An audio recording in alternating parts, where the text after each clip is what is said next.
this is what your sheet kind of looks like. It's like 12 inches by 9 inches. I'm trying to make it like somewhat rectangular, thin. And then we're gonna add the cinnamon sugar, a couple of chocolate chips, and roll it up. Comes pre-mixed. Let's sprinkle it on.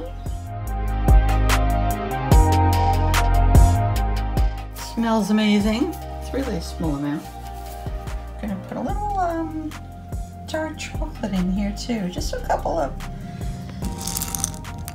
chips just to make it fun.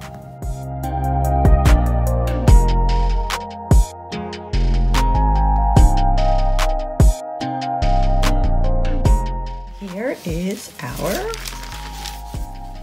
giant cinnamon roll. Now I'm going to start cutting it into little rolls. I have to just shape them a little bit. Super cute.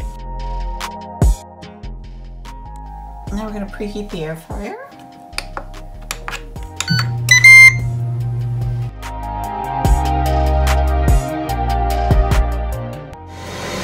It just says add food.